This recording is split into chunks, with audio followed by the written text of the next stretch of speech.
Welcome to MedGym's presentation on split flexibility.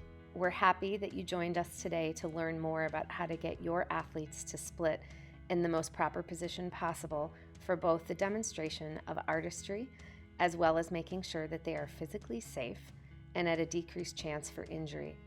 This is something that coaches struggle with from a young age, getting kids to go down into good split positions as well as into our elite and Olympic athletes.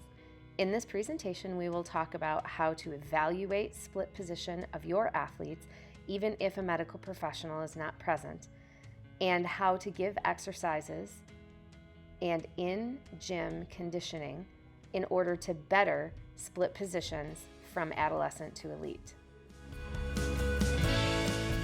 Hi everyone, it's Gina Pongetti Angeletti coming at you again for MedGym Consulting, trying to talk a little bit today about split positioning and just getting your splits down flat, skills that involve splits and split positioning like leaps and jumps and everything else, and making sure that we have all the tools to do, especially while we're at home, as well as in the gym for both coaches and for athletes, on how to make our splits the best possible. Now, the best possible from a judging perspective, but as well as from an injury prevention perspective, due to the fact that there is some stress on the muscles as well as the spine.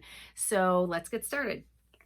So first we talk about split position, and as you saw in some of the pictures that we showed before I started the lecture part of this, a normal split position versus a split position that's turned out is very important to identify. The fact that we have people doing leaps where the back leg is bent sideways, I can do it with this finger, the back leg is bent sideways, as opposed to having a leap that's straight and having that hip turned out and then having that leg bend sideways, is a result of not being square in our splits, which aesthetically, for a lot of things like ballet, sometimes rhythmic gymnastics, and sometimes artistic gymnastics, doesn't really make much of a difference if that's acceptable to you, except for a switch ring where it would be really obvious that that back leg would bend.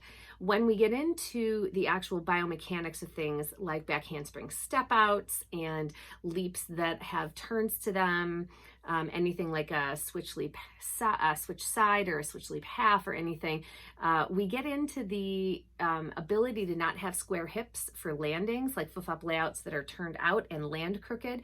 And then obviously that results in falls and a lack of completing skills, points that are taken off, a lack of full potential. The other half of this, of course, is the healthcare part of it, where if your hips are rotated and your hips are turned out to an extent, when you do forcefully split your front and your back legs, it is incredibly stressful on the hamstring of that front leg and on the hip flexor of the back leg. So let's start there. So when we're talking about a split position, let's just use right for an example. When the right foot is in front of the left foot, it's the hamstring or the back part of the front leg that is being stretched. It is the hip flexor of the back leg that is being stretched, that goes all the way up into your waist. The hamstring, of course, goes all the way up into the top of your glute. And then, of course, your groin is being stretched because no one is perfectly square. If you're a little bit turned out, your adductors or your inner thighs are being stretched as well. When you are doing a passive split position, there are many other things. The whole posterior chain of fascia, your abdominals, especially if you're sitting upright in a split position, are stretched in the front so that you can get yourself to sit as upright as possible. When we are doing a split that is against gravity, like a leap, our front leg hip flexor has to work. Back leg hip flexor has to stretch, right? They're opposites. And our back leg, hamstring, and glute have to lift that leg up.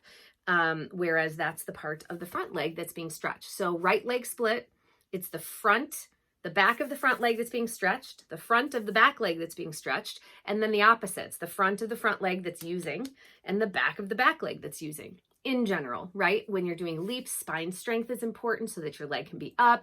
It's just like in ballet when we're doing arabesque, when we're doing spirals as we are on the ice, or any other sort of performing arts movements. So When we talk about injuries that often happen from splits, we get things like strained hamstrings from excessive switch leaping when you're not prepped and warmed. We get hip flexor strain, snapping hip syndrome if you're not flexible enough and there's irritation from using your hip flexor, or if it's just too much repetitive motion where that tendon is going over that ASIS and the AIIS. But most of the time, what is a problem in gymnastics is people being turned out and not being able to perform skills properly, right? So when we are actually in the middle of doing a flip-flop layout and we are landing on beam and our whole body is turned to the side, or we essentially when we land, we square our shoulders, but our hips are still turned and facing out, it often results in people falling backwards, right? So if you're landing a layout on your right leg and it's essentially your right split position, you're going to fall off of the right side of the beam because your body, when you land, is going to be turned and you're going to fall sideways. When we are landing figure skating jumps, we want to have a little bit of a turnout to us, but we don't want too much of a turnout, or we'll essentially just land and spin in place as opposed to gliding out of any sort of jump landing. It's very important to understand in ballet, sometimes there is a turnout that is wanted, and sometimes we need to be straight. When we are doing cheer and we're doing any sort of stunting and you want to lift your leg up, if you want to do a high leg hold forward or a side hold, you want to be able to not to turn that leg out if you need it, but also not turn it out if you don't need it. So how do we get to these positions?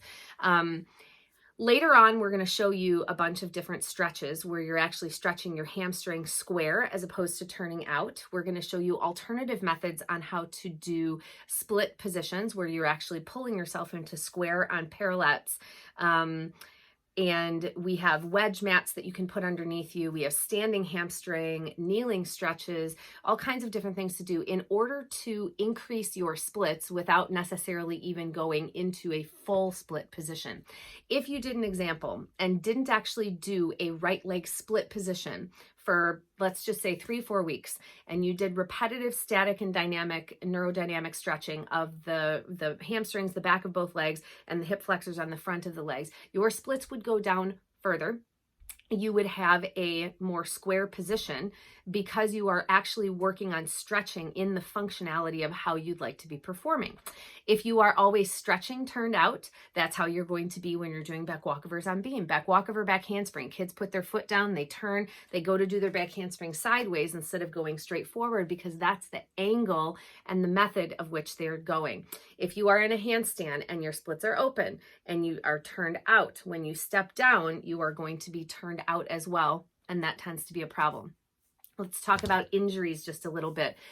If a person is arching their back more always on one side than the other, there will be issues, right? Naturally, in the sport of gymnastics or figure skating or dance, there is a lot of one-sidedness, especially in artistic gymnastics where we are doing round off, which is a split, or we're doing aerials, aerial front walkovers, flip-flop layouts, etc., and leaping, of course, which is pervasive throughout dance and everything. Dancers and choreographers tend to have a sidedness to them. They choreograph with right leg down, left leg up in arabesque. And what we want to do is make sure we balance that out, which is important. When you are doing a leap, your body is up and down and your back leg should be up at least 90 degrees, your front leg 90. Your front leg 90 does not affect your spine at all, but your back leg being up, because no one can be perfectly square and get their leg up with their front leg. They have to have a little bit of turnout. There is such a crunching that happens on that lower side of the spine. If you picture an upside down triangle, which is your SI joint, there is a crunching at that base where when that leg raises in the back, it approximates or it makes those bones come closer together. The transverse process of your L4 and L5 coming into contact with the top part of your ilium, your SI joint, etc., your iliac crest. There's a little room between your rib and the top of your ilium as well. It's all really important to consider. When someone is trying to whip their back leg up or go against so much resistance because they don't have the flexibility, you often get a strain of the paraspinal muscles in the spine, multifidus, some of the deep QL muscles that actually lift that back leg up back behind you. When you are trying to do a leap or something forced and you come against resistance in the front, you use the muscles in that back part to lift as well, which can often strain. Remember, you're not lifting together and bilateral. You are lifting unilaterally because it's one leg that is going back behind you with velocity and force. If we switch this to skating and we switch this to ballet, although there is force when we're doing leaps and when we're doing turgetés and fouettes and everything else, there is also a great deal of endurance that has to happen in order to get that leg at the height that you want it and then keep it at that height that you want it as well. So we get cramping, right? A great example of a muscle is multifidi. Multifidi is a rotational muscle that helps to stabilize the spine. When both of them work together, they actually also help to arch the spine. When one leg is back and one leg is forward, it puts a great amount of torque on that multifidi to assist in allowing that leg to rise and the pieces of the spine to intersegmentally move and get out of the way so that that can happen. Now, the last part of this that I want to talk about before we go into showing all the pictures, which you'll see with explanation and showing the pictures functionally will make much more sense, is injuries that happen because of overstretching. So I've seen many people go down into split positions and have their coaches sit or push them down. Of course, rhythmic gymnastics as a sport is known for putting 2 feet between a chair and leaning. Certain countries that train ballet put feet up on tables and chairs and suspend somebody in the middle. So let's go a little bit through the basics of some stretching. So if you are pushing down on someone, what's the first thing that they're going to do? Push back at you. Is that going to make the stretch more feasible and functional, or is it going to make it more difficult because you're fighting back? It's going to make it more difficult.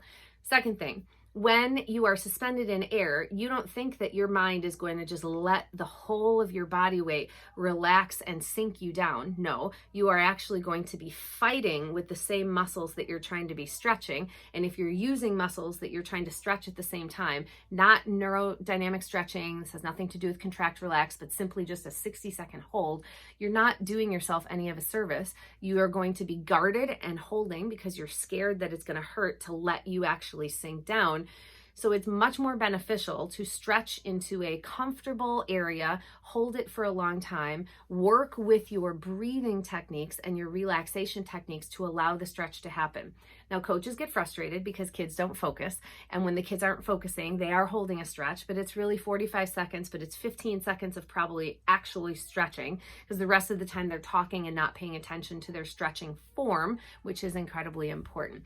If the kids would actually do their stretching properly and focus on their body position, their breathing, and allow them to relax into it, they would get much more out of the flexibility time that they are spending.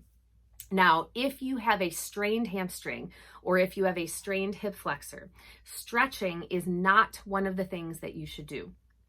Everyone strains a muscle and the first thing that they do is stretch, and they want to push because they feel like they've lost their flexibility. When a muscle is already strained and you go to push it into getting more flexible, to get that split position back, to make your cartwheels not hurt, your Yurchenko entries, to any switch leaps or anything, what you're actually doing because the muscle is already guarded is by stretching it. It's not going to say, oh, well, because you're stretching me, we should let go of all of our PTSD from this injury and totally release. It's going to guard you and fight you. And when you're stretching, if you push it too much, the result is going to be that it's actually more guarded percentage-wise than it was when you started the whole process.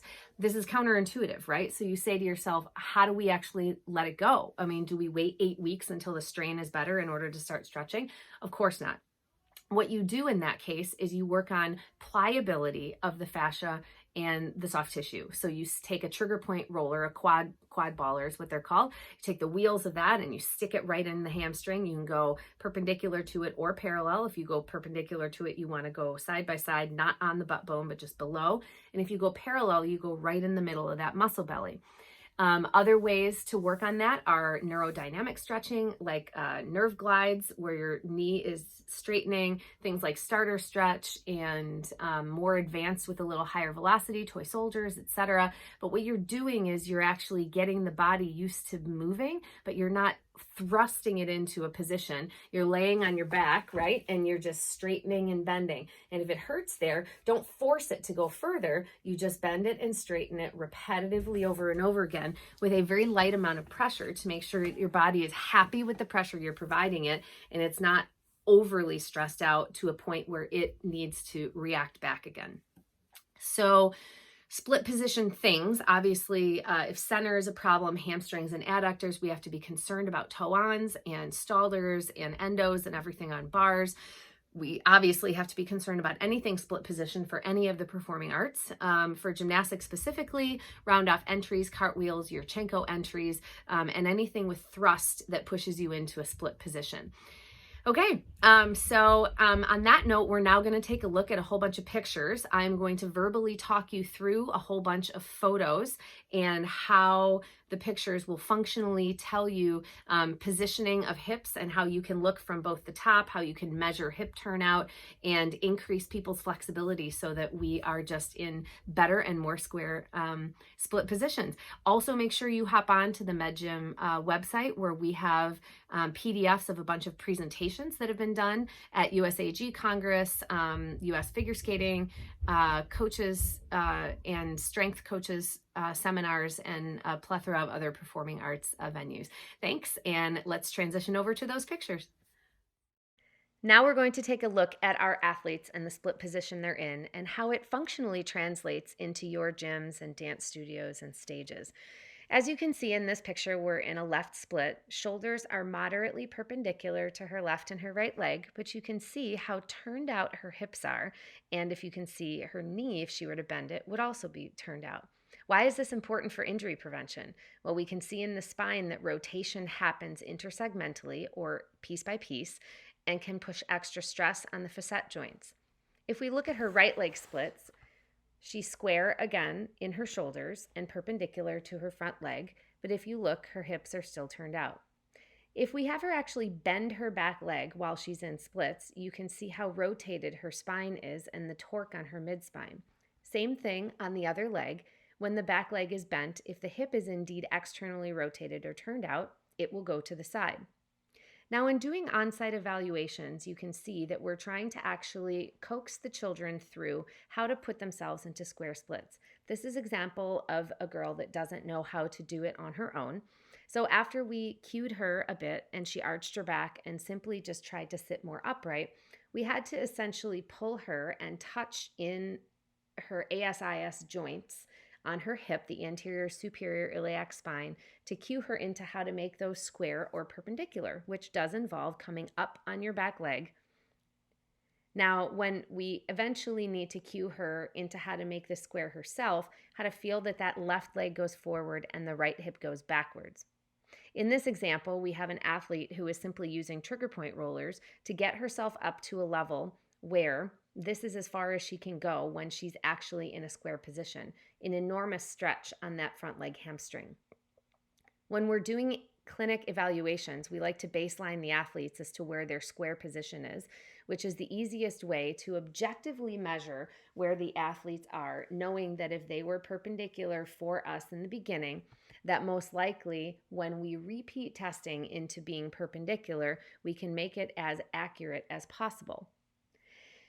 When using parallettes in order to lift the chest up off the ground and stretch, you want to make sure the parallettes are high enough. This picture, they are too low as the athlete is obviously bent forward, but she's square. If we were to take a look at the athlete and making sure that their hips were perpendicular to their front leg or their right leg in this case, she's doing a really good job. But because she's leaning forward, she's stretching her hamstring more than she's stretching her hip flexor of the back leg. When measuring from the top, you want to make sure that they are all the way down in split position to see how off of square they actually are. The front leg of the goniometer is in line with her left leg, and the back aspect is in line with what is her ASIS. Now, when you take a look at this and actually put a line on the measurements, you can see that the top horizontal line is perpendicular to her split position. The back line is actually in line with her ASIS or where her hips are, and that's the discrepancy off of square. Of course, no one will be perfect. It's impossible. Essentially, when they're in a split position, a left leg split position, right leg in the back, if they bend their knee, how turned out they will be 26 degrees off, which is pretty darn close to what she was when we viewed it from the top as well. This is another view from the top of the hip turnout. And when that back leg is bent, what happens, because that right leg is actually externally rotated, placing a great deal of stress on that right sacral base and jamming together some of that lumbar spine. Here is a picture in this right split of a horizontal line followed by the line that traces the ASIS, or the extent and degree of hip turnout. Important to do and easy to do with a camera from the top and then measure later. Now, if we double check the back leg rotation of this right leg split and left leg, all we're doing is checking the goniometric ticks as to where vertical would be if she were to bend her leg completely straight. Now, this is just another example of a 31-degree rotation. 31 degrees doesn't seem like a lot, but it's essentially a third of the way to 90, which really would throw off a flight series or any sort of a dance connection. Again, we are taking a peek from the top, 22 degrees turned out square. I think by now we all get the point. It doesn't necessarily have to be measured with a goniometer, but it sure is helpful for repeatability. Aligning them with a straight line on the ground helps as well. This is just an example of the same athlete in pre and post testing with right leg splits, and to see that week 1 she was at 22 degrees and 4 weeks later she was at 14 degrees. Now notice how she's hypercompensating with her right shoulder and her left shoulder on the right side picture. That doesn't really matter for us to throw anything off. If we're looking at her right leg, we go from 31 to 16. And again, you can see in that picture on the right, it appears that she's really trying to rotate her shoulders, but it doesn't really make a difference because it's the hips that we're measuring in the first place. Now, from a sideways perspective, if we're measuring square split, we get them to what we think is the perfect level of square. Their shoulders are square, their ASIS are essentially perpendicular to their front leg. Then you take the goniometer and you just bifurcate or split in half the femurs and go down each of them and measure. This is just another example of measurement, making sure that the goniometer is measuring the actual angle between 180 degrees would be obviously completely straight down, which I've never seen in my history of doing gymnastic sports medicine because of the stress to the spine that places as well. Now here's an example with a set of parallettes of a girl putting herself into square splits. She's tucked her hips under, really good right leg hamstring. Her right leg is turned out a little bit. In order to get the kids to relax and not fight you back, you can put them wedge matted and then they can stay in it for a significant amount of time. In order to increase that back leg flexibility for switch rings and everything else, you can have them in some sort of a stork or a split position where their back leg is actually bent up. Now notice this athlete is in near perfect position because her hips are turned under. She's actually activating her abs and posteriorly rotating her pelvis, bringing her pubic bone up toward her breastbone, making her vertical, thereby stretching the front of that hip flexor greatly. The front leg stretches that can be done on hamstring, this is an improper example, is where the leg is up, she's turned out, she's leaning forward as much as possible. She's essentially halfway to center splits. You can tell by her bottom foot and how not perpendicular. We recorrect her alignment and have her in perpendicular fashion. Her front foot is parallel. Her hips and her ASIS are perpendicular to her top leg. She is in a slight arch position because arching or lordosing helps stretch that front leg of the hamstring, and therefore we don't have to lean forward as much. Now, this is what we see when we go into gyms all the time, including PE classes, where we have people bending and stretching their quad, but they're arching their back, which is actually shortening their hip flexors. Now we have the athlete pulling her breastbone down toward her pubic bone so that there is a neutralization of her spine or a reversal or neutralization of her lumbar lordosis, thereby stretching her quad and her hip flexor, which is the back leg of your splits. You can do this laying on the ground as well, which is often a method of ensuring that the abs are contracting. Trying to actually push the front of that hip flexor toward the mat so that you can't drive a truck under it means that you're actually stretching the quad and the iliopsoas complex. Moving on to the bent knee or half kneeling stretch. Most people do this. You can see the knee is way in front of the foot. The girl is arched, which is really not serving much of a purpose and stretching that back hip flexor. In order to do that, we have to have this posterior pelvic rotation, or again, dumping your bucket backwards, pulling your pubic bone up towards your breastbone, making sure that you're in neutral position so that the quad, hip flexor, thigh complex, rectus femoris, sartorius, everything, from knee all the way through to your abdomen and your back, your hip flexors originate T10 through T12 and your thoracic spine are stretched. This is a more aggressive way to do a hip flexor stretch. It's called the Thomas stretch. You scoot your butt to the end of the table.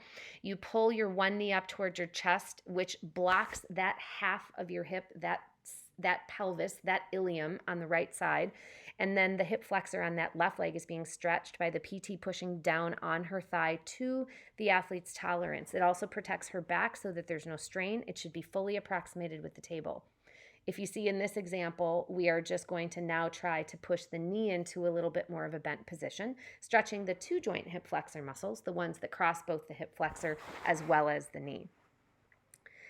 Now, if you need any more information about split position, please look into shoulder flexibility and the hip flexibility and core lectures that we have, which really go into a great amount of detail on just positioning, opening, the concept of thoracic kyphosis and lumbar lordosis, and some other functionality. On the MedGym website, you can also find PowerPoint presentations in PDF form from Congress, from USA Gymnastics, and all the other national organizations that we have presented at. And if you have any further questions, please feel free to reach out. Thank you so much for your interest in keeping your athletes healthy. Be well.